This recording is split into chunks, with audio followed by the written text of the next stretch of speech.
The House of Mystery presents Inside Writing, the radio show where authors discuss their writing process in all genres.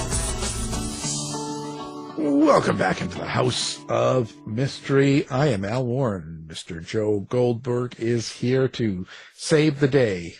I'm here for you, Al. I'm spending more time with you than my wife. She's getting jealous. Well, she should look out. She should be, right? Yeah, she should be. You know, handsome, desirable man. Like you. Like you. Yeah, and how old are you now? 62?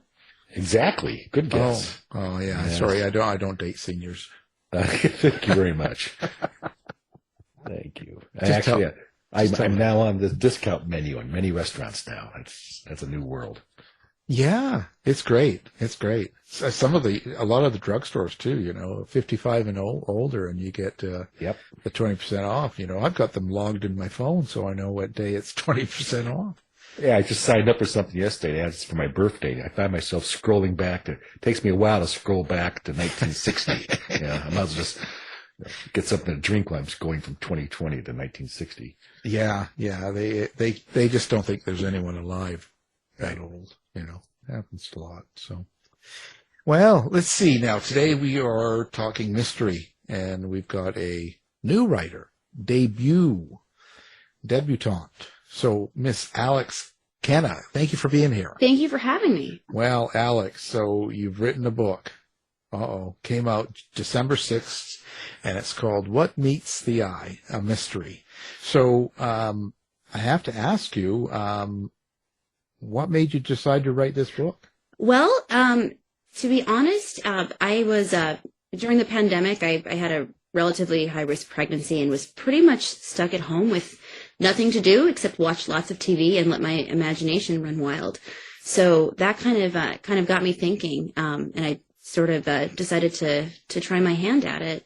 And at the same time, my husband and I were binging this really nerdy show called Fake or Fortune, where British people try to figure out whether they have a great masterpiece or whether they have just a fake. And then I had forgery on the brain and tried to see if I could write a book along those topics. Well, but it's quite a bit of work to do a book. Like, put it all together, write it, get it edited, published, and the whole thing. So what actually made you do that? Other than, you're sitting there watching some wild show and you kind of get some cool ideas in your head and stuff like that. But didn't you feel a little bit scared? Not really. I actually wrote another book that's not published before this one. And I think, because I went to art school, I think starting out wasn't as scary for me as a lot of writers because I had spent so many years looking at a blank canvas and was kind of used to, the fact that, when you're making a painting, it looks pretty terrible for a long period of time until you kind of get it polished. So I think I wasn't that intimidated about kind of the starting process. And then once I got started, I didn't put a lot of pressure on myself to make it perfect in one go. I kind of knew I'd be coming back and finessing it a lot. So yeah, that was kind of the approach I took. Wow. And you're pretty happy with how it turned out. Obviously. There's obviously when you always think of little tiny things and you're like, oh, that word, I should have used a synonym. But, other than the nitpicking stuff, I'm happy how it turned out. Well, that's always going to go on. I think that, with writers, I've always had that where you look back at an older book and you can always see things that you would do different because you grow. Period, as you live through your life, you just kind of keep getting more and more. So that's going to be a natural. Oh, definitely. I think we get addicted to editing, and we could at some point we have to sort of set a timer because if you leave us alone, we'll edit. We'll spend years and years and years in editing something to death. Yeah, you talked about that art show and your art background. Art's the theme of the book. Is that correct? That's an underlying storyline. Yeah, basically, the primary figure in my book is kind of a low rent PI. She's an ex LAPD officer, and she had an accident which led to a pill addiction, and she's kind of at a low point, and she gets hired to look into the suspected suicide of a famous artist. And so that kind of leads her down a trail of various criminal activity with art forgery and a lot of other things. Did you have to do extra art forgery research, even though you had an art background? I did. I definitely did a lot of research on the forgery end of things, kind of like the technical side of things, and also I wanted to kind of get a better sense of how different players would respond in the art world. I was sort of interested in the idea of like how common this is and how easy it is to get away with it. So that part was definitely a lot more research. Well, how common is it? Is it something that it happens a lot? Yeah, I think it also kind of depends on the time period. It's also a lot easier to catch with older art because as different paints and different techniques that were used in one era are a lot more easy to detect forensically. So I was kind of interested in creating a scenario of forging a contemporary artist where it would be a lot harder to trace because you don't have the same scientific ways of figuring out whether something is what it's purporting to be. Now, Kate Myles. Okay, that's kind of the detective you're talking about, or the ex-detective that hurt herself, and now she's a PI. Yep, that's the main character. So who is Kate? So she worked for LAPD for a long time. She was a homicide detective, and then she has an accident, and it basically causes her to lose her family, and she ends up quitting her job. And when I was writing her, I was really interested in kind of the idea of somebody who has something happen that basically completely changes the way they see themselves and kind of changes the kind of aspects of their life that form their identity. Because we all, we think of ourselves as a writer, you might think of yourself as a cop if that's your profession. And, you think of yourself as a mother and kind of what happens when all of that is kind of stripped away and a person has to kind of rebuild themselves from scratch. So I was really interested in exploring that with her. And I was also kind of really interested in looking at her as an imperfect mother, and kind of in crime fiction in particular, there's a lot of terrible fathers, and terrible fathers always get away with it and it's fine. And we're like, okay, well, he's down and out. And then we kind of have a double standard with mothers where they either have to be in fiction, they're a monster or, they're put on a pedestal. And, I was thinking a lot about kind of Ted Lasso during the pandemic, where like if you replaced him with a female character and you had a female character who, was so adorable that they had a midlife crisis and moved, across the world to a job they were unqualified with and left their kid behind, people would be jumping down their throat. Like that would not fly. So I wanted to, I was interested in kind of having a character who is, ultimately a good mother, but not a perfect mother, and is kind of struggling with that and kind of, pushing a little bit on that double standard. So did you start with her and her imperfections, or did you start with the forgery art plot? What came first, the character or the setting, the plot? I think I bet definitely the characters. I'm definitely not an outliner. I kind of take it one chapter at a time. So I thought a lot. So Kate and Margot kind of took center stage, and I was kind of trying to build them as I went. And so, yeah, for Kate, I was thinking about, where she was in this point of time, what were her struggles. And then for Margot, I didn't want to just kind of have a stereotypical, character where she, just kind of alluding to the fact that she makes art, alluding to the fact that, she's a little bit unstable. I wanted to kind of build her as a complete person and think about, what would her art look like? Who was she looking at? Who were her influences in that world? And then, and I was interested in trying to figure out how maybe some of Margot's more insane art projects could be kind of built into the plot, and maybe, whether I could kind of blur the line between art and crime, which I don't want to go too much into without having some spoilers. But I get definitely kind of conceived of the characters and tried to imagine them as three-dimensional people before I started putting the book together. Now, with Kate, again, how do you experience your character like that? Like, do consider her to be close to you, a family member? Do you hear voices? Do you see it like a movie? How does that work for you when you've got a main character? I wouldn't say that I consider her as a family member, but I would say that I probably have a lot in common with her in terms of personality structure. She's very disorganized, which in organizational is not my strong suit. She's got some self-doubts, issues.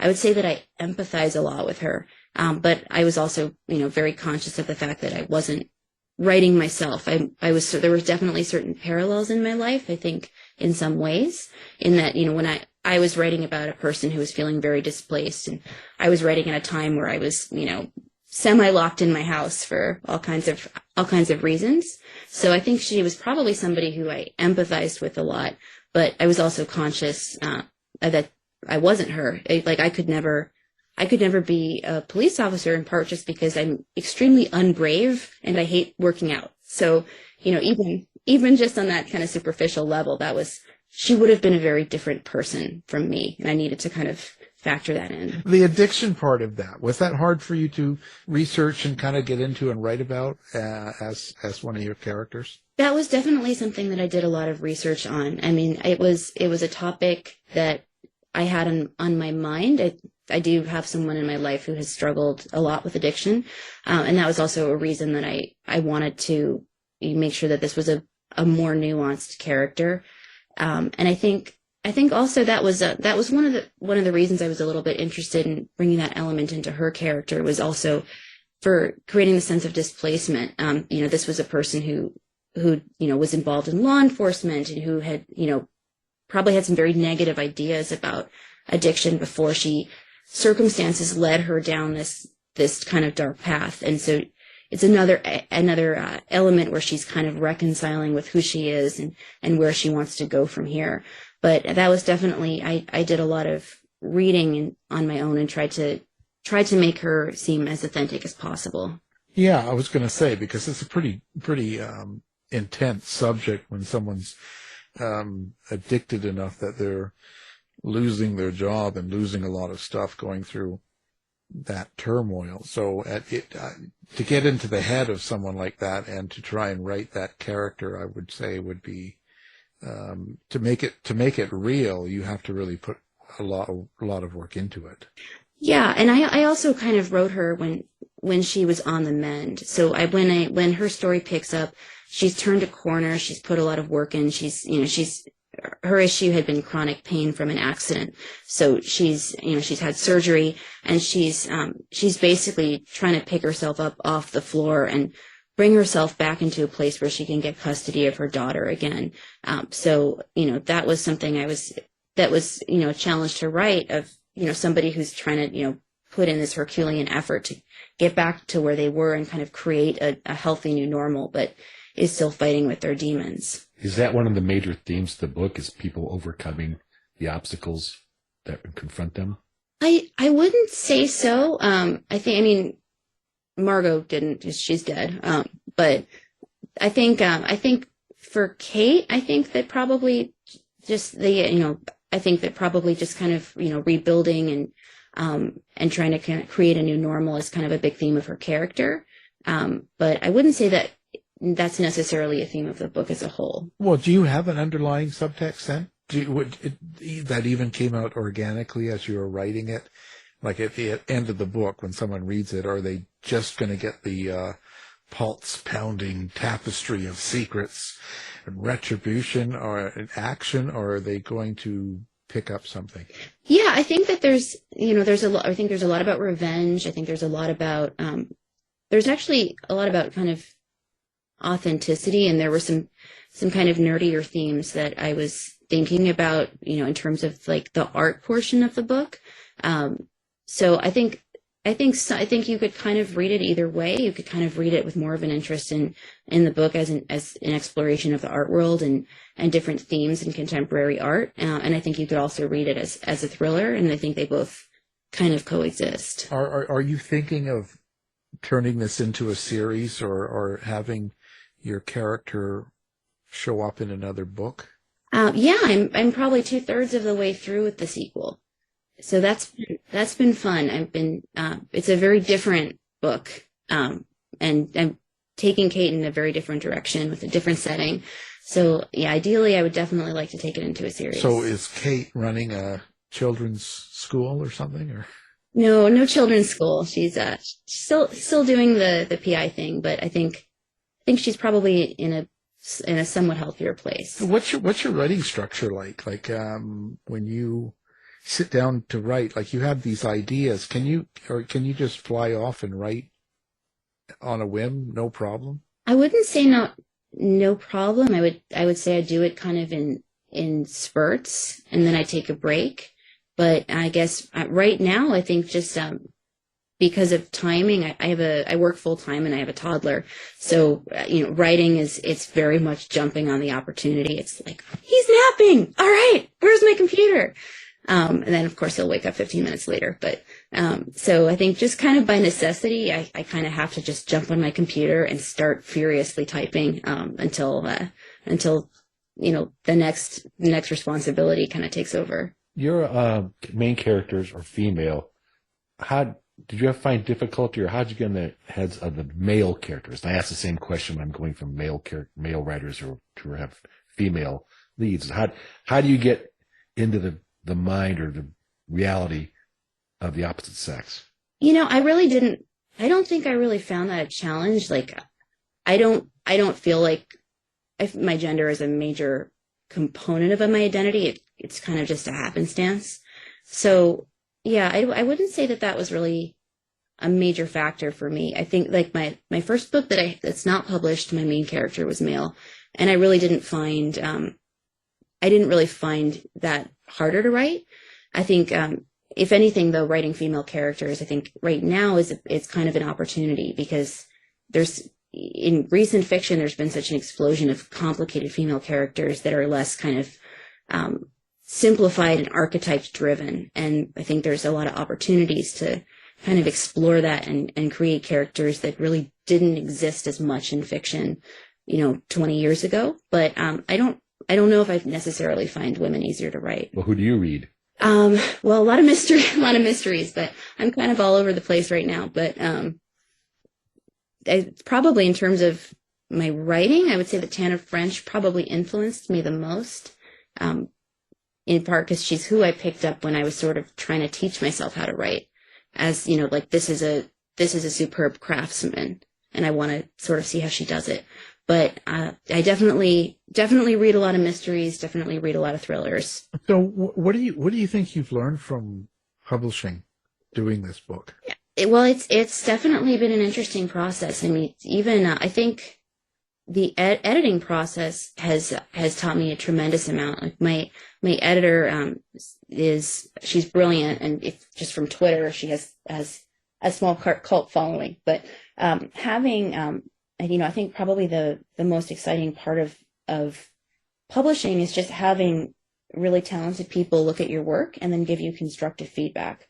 So that's been pretty amazing. What do you like best about writing? I'm trying to think how to answer that question.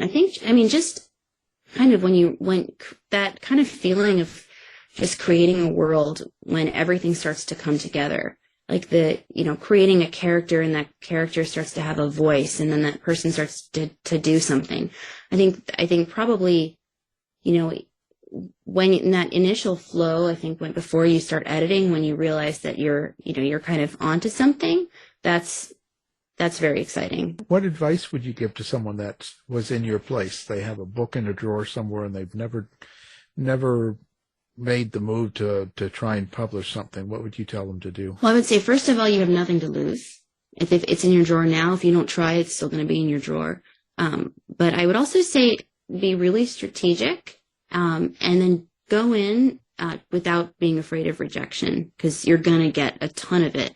And I think I'm in kind of a weird position where I submitted to like oodles of literary agents, and I got some no's, I got some silence. One person rejected me 3 years after I submitted it, and in the meantime I'd written another book and a half, so that was interesting. But I think and then I ultimately just submitted directly to a publisher, and that worked out. But I think I would say probably if you're going to try this for the first time, don't look for this is kind of the opposite of what people usually tell you, but I would say, don't look at it like you're trying to find a husband when you're looking for an agent, or if you're looking for a publisher.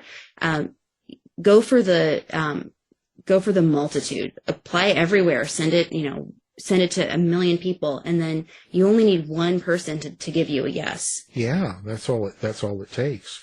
What do you think you're going to be doing in a long period of time here? Do you think you try to do a different type of genre in writing, or are you going to kind of stick to this? I think ultimately I'd like to do at least a couple more with this character. I think that there's a lot of potential, and I'm definitely very interested in staying within the genre. I like the structure that kind of comes with it. People always get interested when there's a body. So I think, at least for the time being, I think I would want to stick with mysteries and thrillers. But I think there's definitely certain subgenres that I wouldn't mind dipping my toes into. You're writing a sequel and you want to write more. How are you approaching those sequels? You're starting with how you want your main characters to develop, or you want the story once again?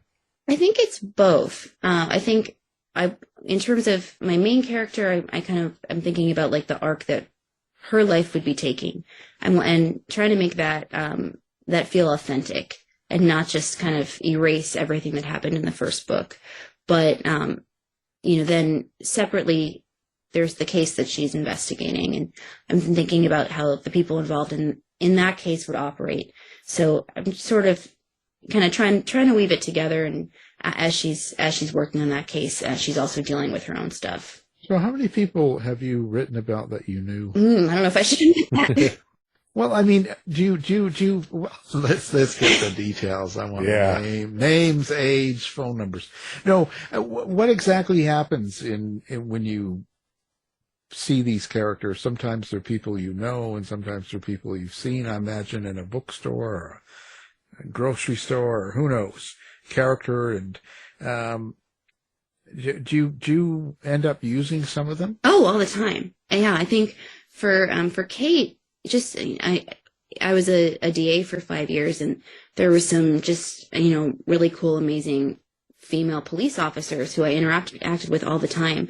So I think on a larger scale, not like in terms of the nitty gritty, but I definitely would kind of think about some of those people and think about how they might react to a situation.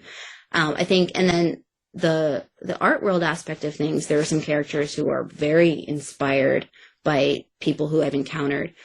Just like there's one scene in the book where there's a character who's dealing with a sadistic art professor. And that sadistic art professor is very inspired by two people who I had taken an art class with, just who are kind of a mashup. Or I had worked in an art gallery briefly after I graduated from college, and I think that was especially, I think, informative for this book, because I worked there right when the Great Recession started, and I was really young, and within like a month I went from making more money than I'd ever thought I'd make in my 20s to making nothing, and I kind of saw the dark influences of watching the economy collapse on the people who were involved in working in this gallery. And so I kind of thought back on some of the people who I met during that experience, and those definitely informed a lot of the characters in the book. Well, what did you like to write better, your Kate or the sadistic art person? It's different, I think. I definitely had fun writing the art characters, but I think I would try not to be too self-indulgent. I think even like one of the sadistic art professor, like I took a class once, which I dropped after one session, where the professor was like a clown fetishist, and he made us listen to this music that was like it was like Barnum and Bailey's meets porn, and then we had to draw this woman in a clown mask, and initially I started putting that in the book, and my husband read the draft, and he's like, okay, you got to scale this back. I realized that this happened, but this is a little self-indulgence. People are going to think it's over the top. So that was, I kind of had to work on that a little bit. And then I think Kate it's just kind of a different kind of challenge when you're writing a large number of chapters from one person's perspective, and you want to make sure that you kind of explore all the different things that would be going through their mind, and make sure that they kind of feel like a flesh and blood person, and not too much just like a vehicle for telling the story. Were there any surprises for you, like in doing this, especially with art and you being in the art world so much, but when you were actually putting the book together and stuff, was there anything that kind of you learned from it? From just the process of putting a book together? Yeah. I mean, just learning how to put a book together. I think that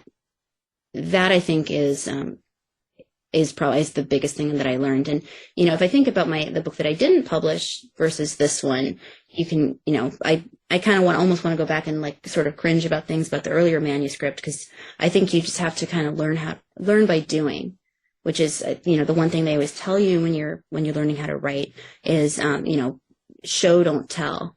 And learning how to give a sense of a person without just kind of, resorting to description. So I think I would say probably the biggest thing I learned is just kind of the process of making a book and what a book should feel like. That's interesting. So when you're in the middle of the pandemic and there's all of this wild stuff going on and a lot of stress to be dealt with and things like that, does that affect your writing? Does it kind of get in the way, or does it make your writing darker, do you think? I mean, my writing would be dark. I was the kid who read Goosebumps. Like, I like murder mysteries. I like true crime. There's no scenario where I would be a romance writer, even though I, have the utmost respect. So I don't know if my writing got darker because of the pandemic. I think other than just basically, putting certain themes in my head about, like kind of feelings of dislocation, I think the biggest difference that the pandemic kind of brought was just time. And, which, on the one hand, there were a lot of really dark, difficult things about that time period. But in terms of like time to actually be able to sit down and focus on writing, that was, in some ways a blessing. Yeah, kind of good and bad. Social media. Are you playing a lot with social media? Do you have a website? Do you like to connect with people that read your books? Yeah, that's been a new experience. I sort of had a non-active Facebook account that I, never looked at other than to see, who's gotten married and who's had a baby. And since starting this process, I started a Twitter account, and it's actually been a really positive experience. I only had to block, one crazy person. So which probably makes me pretty lucky. But it's actually been really amazing to see just how supportive everybody is of each other. I mean, strangers, they comment on when you're celebrating something, they share each other's work. There really is a huge community, and people who are hugely successful, reaching down and commenting and reaching out, and it's actually I was nervous kind of getting involved because social media gets such a bad rap, but for me, it's actually been a really positive experience. We're actually connected on Twitter. Did you know that? Well, there you go. We're following each other. That's right. I thought we got here. Yeah. Nice account. Nice and clean. Yeah. But you think about the reviews. Do you follow reviews and what people say? I did at first. I think I was lucky in that for a number of months I basically had exclusively good reviews, and so I had that kind of luxury, and I was like, oh, this is great, let me read another one. And then I got my first total nastygram review, and then I thought, okay, it's probably better for my mental health to just kind of check this out. So yeah, I think at this point I'm trying to just not read reviews, because I know that I'll sit there and obsess in a not healthy way. Alex, you talked about your process, and you write when you can, but how has the idea of being a quote unquote writer changed your perspective of yourself and your life? I have to say it's been really validating, and as I've been, kind of like an amateur artist for my whole adult life, more in the visual sphere, but it is really, there is something really validating about being able to do something in the arts and actually get some attention for it, where it's, taking it outside of the hobby realm. And, I think probably a lot of us have a touch of imposter syndrome. We're, thinking about like, how am I here? How is this happening? But, I think just, I do think that that's certainly for me, like getting something published and getting it out into the world has been very validating. Heard from a lot of old high school friends. I know that person. I know a writer. Oh yeah, no, it's been nice. Like people start reaching out who you haven't heard from in a long time, and I think you're Hemingway. You wrote a book. Yeah. You're Hemingway.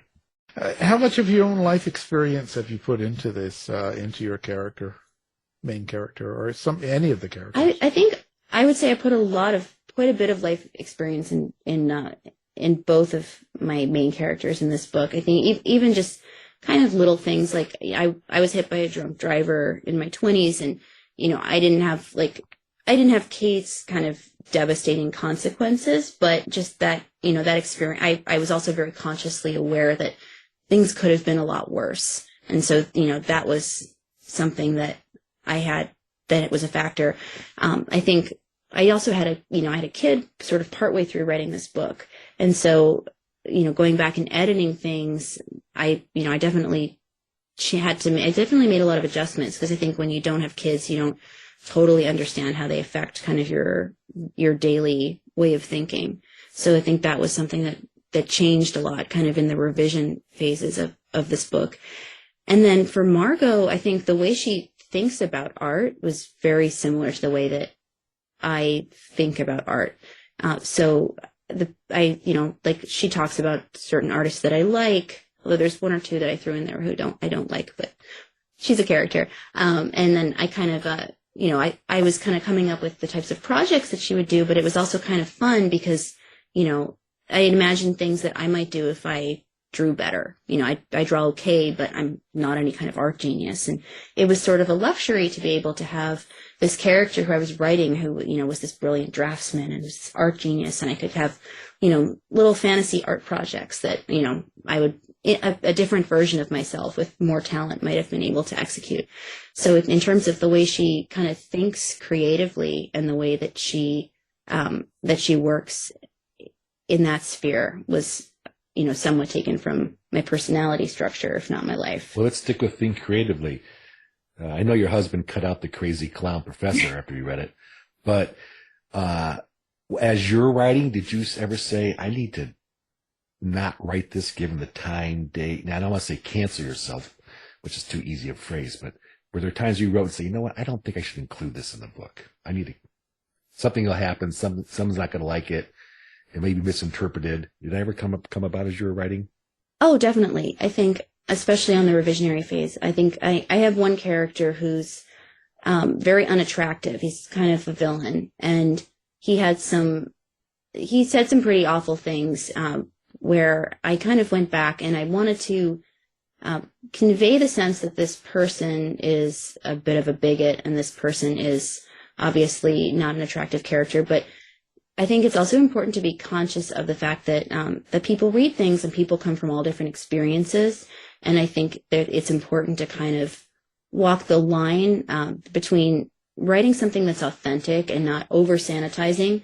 But if you can convey that same message and if you can create the same character without including, certain words or, certain exchanges that some people could find really triggering, I think it can make sense to go for the slightly more sanitized route, as long as you're not losing any kind of authenticity. So there were a couple specific things where I kind of went back and I thought, okay, maybe I can phrase this differently. Are you kind of applying that now to the draft of your next book in advance? Are you thinking about that more as you're writing the first draft? Yeah, I think I'm thinking a lot about it with the first draft. I have a character who struggles with a lot of issues, a lot of mental issues, a lot of other issues. And I think I've definitely been thinking a lot about how to convey this person's problems in a way that's not completely insensitive and also that's multidimensional. I think one thing that I definitely I think that one thing that can be harmful is to basically put a character out who a lot of people might identify with, but who you kind of overly simplify. And I think that's in some ways just as dangerous as describing something in an insensitive way. I think if you put somebody out who really should have the potential to be multidimensional and to really talk about a lot of things, but they come out as just kind of like an outline or a caricature, I think that can also be harmful. So is there anybody that you knew in your life that you wanted to be killed in your book? You always ask that question. I do. Because when I get the yeses, I'm fascinated when someone goes, yeah, there's this person that, and I think that's great. So, I would say there's plenty of people in my life. I would love. Way to go, Al.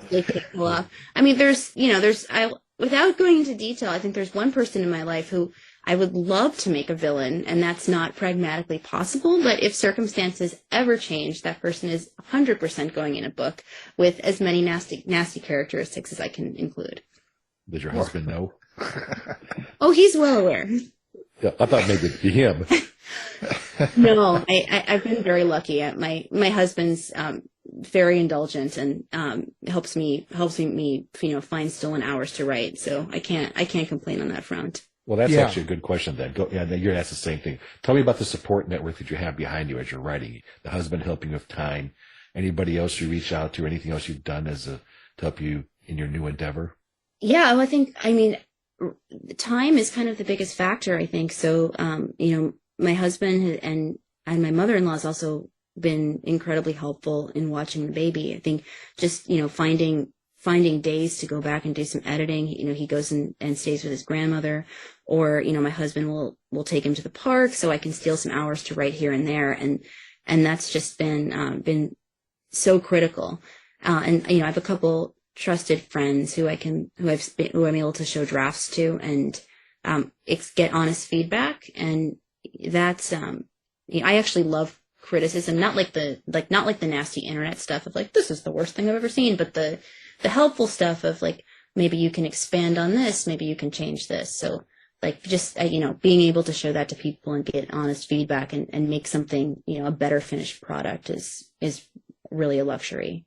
So how do you know when a book is good? I think for me, I think believing what the characters are doing is really important. And I think to me, like the biggest, the thing that's like my biggest pet peeve is if a character who you're invested in suddenly does something and you're just like, nope, not going to happen. No way. And, obviously there's room for everybody gets a little bit of license because we have to tell a good story, but there's, kind of a threshold. So I think, having a character, books that are full of characters that you don't completely expect and who are unpredictable, but also believable. I think that's when a book gets really exciting. And for me, kind of the holy grail in the thriller world in terms of what I think is probably the hardest to write. And also some of the most exciting books are where you have a whole thriller that's just kind of based on the personality and the interactions of two people, and they play off of each other. So when that's done well, I think that can be really excellent. Yeah, a little harder to do. It would be a little bit more.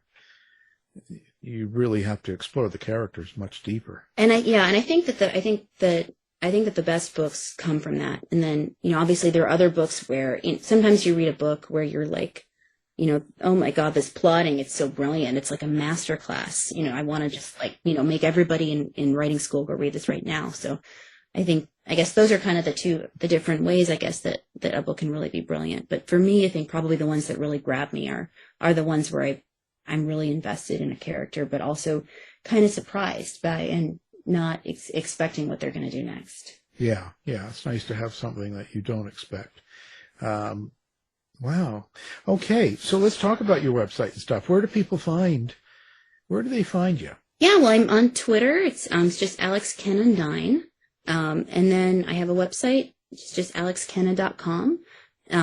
Although I built it myself, so it's pretty bare bones at the moment. And those, yeah, I have also on Facebook, although I'm probably more active on Twitter. Hey, so anybody you'd want to work with? What do you mean work with? Any writers out there that you liked or that you do like, and you kind of think, wow, that would be cool. I'd love to work with this person. Like to do a collaboration? Yeah, to a book together or a story.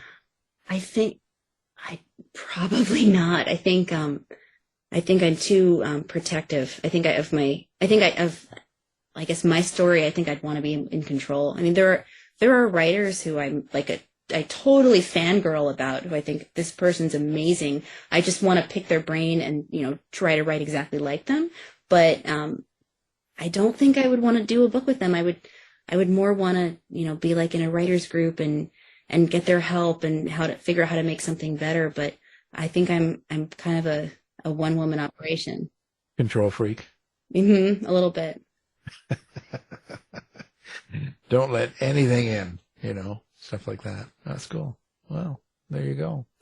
Well, it's certainly been an interesting pleasure speaking with you. And the book we're talking about is What Meets the Eye. It's a mystery, and it just came out here in December 6th. So the guest is the author, Alex Kenna. So thanks for being here. Thank you so much for having me. This has been lovely. Thank you. You've been listening to the House of Mystery radio show. To find out more about our guests, hosts, or shows, go to www.houseofmystery.com. Show's over for now. Was it as good for you as it was for me? Yeah. Good night. This has been a production of Something Weird Media.